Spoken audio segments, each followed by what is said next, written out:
Good morning on this Monday morning.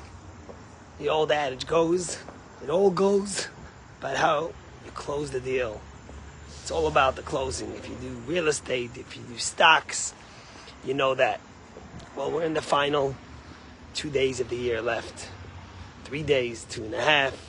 But we're about to finish the year of 5784. And it's all about how we close it, so to speak. You know, we're going to celebrate Rosh Hashanah on Thursday. But the truth is, why do we celebrate Rosh Hashanah on Tuesday? The creation of the world was this past Shabbos, on the 25th of Elul. Not on Tuesday, not on Thursday. So why will we celebrate Rosh Hashanah on the day we actually do?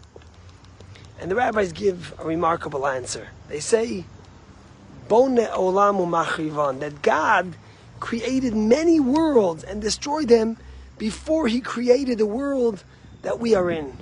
And the question, of course, is, God needs to build and destroy to get it right? Does God need to experiment? I mean, Thomas Edison needed 1,000 tries before he got the light bulb. But God? And there's a beautiful, audacious interpretation and explanation from the rabbis that I heard that I want to share with you today. God is perfect. God could have created the world in one try. But God wanted to teach us, human beings and humanity, something very powerful. That if you get it wrong and you fail, as humans usually do because we're imperfect, don't give up. Try again. God set us a model of how to succeed as imperfect humans.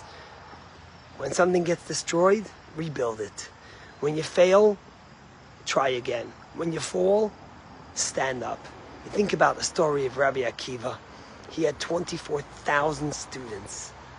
They all died in the pandemic. And yet, what did he do? He didn't give up. But he went and he rebuilt. He scoured the whole Israel, looking for some of the greatest rabbis, and found 5. One of them, the famous Rabbi Shimon Bar Yochai, the master of the Kabbalah. And he rebuilt. You know, back in 1962, there was a group of 4 unknown 20-something-year-olds who piled into a beat-up van with their instruments to drive London, looking to audition with a few record companies. After performing by 15 of them, they failed all. They all sent them home. One of them even said to them, and I quote, he said, "The Beatles have no future in show business." And guess what happened? In 1904, there was a 29-year-old politician who gave a speech, and as he got up there, he froze. Froze for 3 minutes straight. The media, all the political pundits called it a shipwreck that destroyed his career. But this young man decided that it wasn't going to be that way. And he went, and every speech he said from then, he studied and read over so many times and made sure he was confident in what he was saying, that he wouldn't do that again. And he became one of the best orators of the 20th century, Winston Churchill. This past Shabbos, we read the portions of Nitzavim Vayelech, right before Rosh Hashanah. Nitzavim means when you stand in one place. The message of the portion is that when you freeze in your tracks and you say, where am I going? What have I done? Where's my future? I failed. Look at me. I'm 45 years old and look what I've shown. Or I'm 60 years old. I've done nothing. I'm 25 and I failed my class. The next portion after Nitzavim, when you freeze, is Vayelech. Go forward.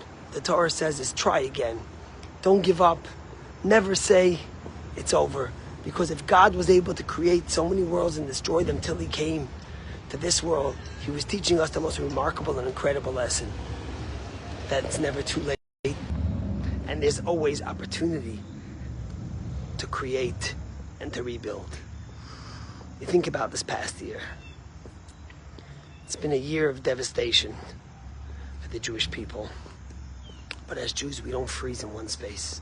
And neither did the IDF. Neither did the Mossad. Neither did the Shabak. Even though they had their greatest failure ever, instead of freezing in their tracks, they continued going. And in the past days, 10 days, we've seen the most remarkable, heroic intelligence that Israel ever had. From the failure, from the destruction of October 7th, came a silver lining that maybe we will finally rid ourselves of Hezbollah, Hamas, all the proxies of Iran. And today the Prime Minister of Israel gave this most beautiful, powerful, 4-minute video to the people of Iran, letting them know that the Persian people and the Jewish people have a tremendous long history. And although they're being oppressed by their ayatollahs and those who want destruction and those who don't care about the people of Iran, but care only about terror and fighting and hate, Prime Minister Netanyahu let the people know that the people of Israel love the people of Iran. And we're hoping and looking forward to the day when there will be peace in the Middle East, when the Ayatollahs will be gone from Iran, and it's going to come soon, when Hezbollah will be gone from Lebanon, which is already starting to happen, when Hamas will be gone from Gaza, and together, Jew and Arab, Muslim and Jew, Arab and Israeli, will be able to live side by side in love and in peace. And that's our wish for the new year. May God give the strength to the IDF and to the Jewish people not to freeze in our tracks, but to go forward and to continue. As the words that God said to Moses said to Joshua this week, the last day of his life. He says, Chazak ve'ematz. Be strong, be confident, and move forward. Ki Hashem Elokecha, God your God, He goes with you. Lo yazveka v'lo yarpeka. He will not forsake you, and He will not leave you go. Am Yisrael Chai. Have an awesome day, and hopefully we could close the new year with a bang in so many ways of health and happiness and victory for Am Yisrael. Take care.